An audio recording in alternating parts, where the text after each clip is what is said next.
So when Street Fighter 2 came out, I wasn't really too impressed by it. I think I finished it once, picked Zangief because I was a wrestling fan, and then kind of moved on. I eventually kind of fell in with a crowd that really got a lot out of Street Fighter 2. And so suddenly it became very apparent I need to get great at that game.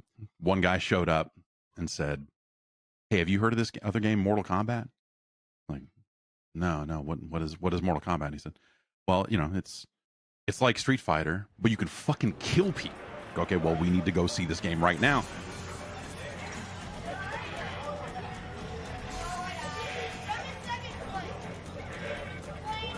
I absolutely remember the first time I played Mortal Kombat.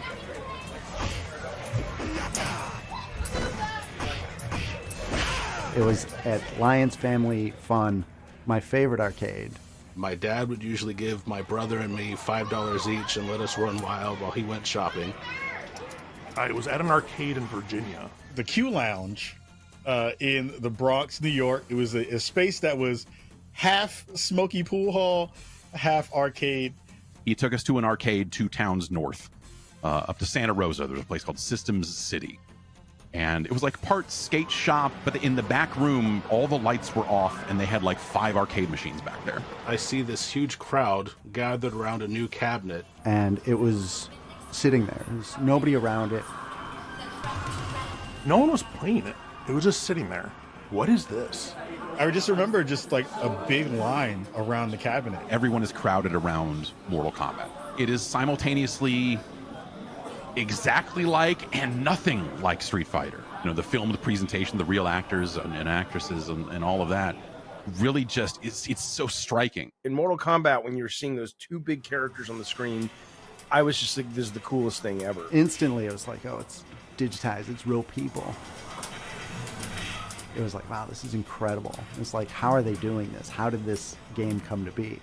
I was blown away by how it looked. Because it was a violent, bloody game. Like, that's the first time I've seen blood in a video game that I remembered.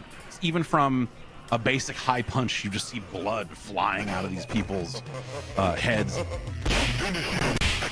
Liu Kang wins. Even if I couldn't do the specials of certain characters, I could fall into a rhythm that just felt so good. Just like, you know, air kick, uppercut. And I was, oh, I feel like the baddest motherfucker in the world. In a time where you didn't see that kind of stuff in games and especially in arcades where kids were, you know, running around with their parents, and parents were still freaking out too, kind of seeing what was happening. My dad came up behind me. I didn't know this at the time, but the screen went dark. Kano ripped out a heart and held it up, blood dripping from it. And my dad went, "Oh, no, and whisked me out of the arcade. And that's when I knew I had to play that game because I was not allowed to play that game. People getting chopped in half and torsos being dismembered. Liu Kang wins. Flawless victory fatality. Oh, I didn't know you could do that in a video game. I didn't know that was allowed in a video game. And we're, you know, 16, 17 at the time. So this is the most exciting thing in the world. The endings and how every character had, even though Street Fighter, they had an ending, but Mortal Kombat was like the first thing that really affected me that was like, I really want to play all these characters to see what happens. And this is before YouTube, so it wasn't like you could just go on YouTube and watch it. You had to, you know, earn it, right? What's Kano's backstory? You know, what about Sonya? That's what we wanted to know about. And, you know, they specified a lot of it kind of in, you know, various screens and whatnot. You know, we were hooked. But it didn't take long from there for that game to be literally everywhere. Every single pizza place, 7-Eleven, arcades, the arcades that were left at that point, all of them had a Mortal Kombat machine probably within a month. The first time I saw a crowd gathered around a Mortal Kombat cabinet when I was 10 told me that, okay, this game is a big deal at my arcade. I had no idea if that translated outside my arcade. Then Mortal Monday happened. Not just the day itself, but the build up to it. Seeing the zeitgeist around it was huge. Conversations around Mortal Monday were happening, the first kind of big marketing push. Acclaim was clearly, they knew what they had in their hands, and so they were doing a much bigger effort in promoting it. I remember them telling us that they were going to spend $10 million to advertise this game, and I remember saying, you know, are you sure you want to put that kind of money behind this? And you know, in retrospect, of course that was a right decision. But I remember being really paranoid, thinking, you know, that they were putting a lot on this game. The preparation for the release of Mortal Kombat was just massive. I was working at Babbage's software. Pre-sales had started early, so like we knew we were going to be just selling out. It was all I could talk about. I remember going to see a movie, I can't remember which film it was, and they were advertising Mortal Mondays, which was one of the greatest marketing blitzes in video game history. And it was just, you know, all these random kids yelling in the middle of a city street, Mortal Kombat, right? Mortal Kombat!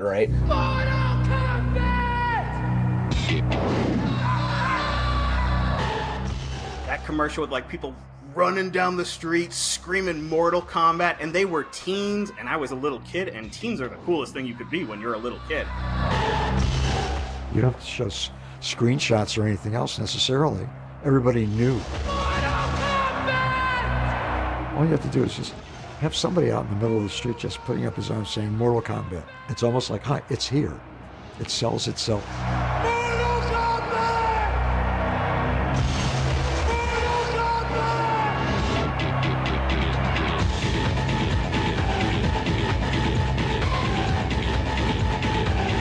We were all like, yo, did you see that Mortal Kombat commercial? What is Mortal Kombat? And there was always like one kid who knew a little more. It's a video game, but you kill people. And all of us at Maplewood Elementary School were like, whoa! We had 2 front monitors that were just showcasing Mortal Kombat videos. And in the comics, on the back of the comics, there were Mortal Monday ads. There were Mortal Kombat ads in magazines. There were Mortal Kombat ads in subways. You know, just seeing the standees and the posters and things at Times Square, and the signage that was coming in, every piece of memorabilia that was coming in, and t-shirts, and it was just over the top compared to other games. I remember just being nervous about it, thinking, I hope this game lives up to it. Even though it was a huge arcade game, you know, you just never know at home.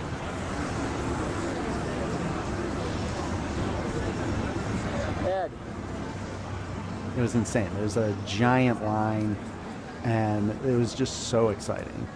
That's when I realized, like, this is actually a bigger deal than maybe any video game that's come before it. Mortal Kombat became a pillar of popular culture within 12 months. It was, I think, the fastest a video game had ever exploded to date. Nothing could prepare you for it. It was just insane.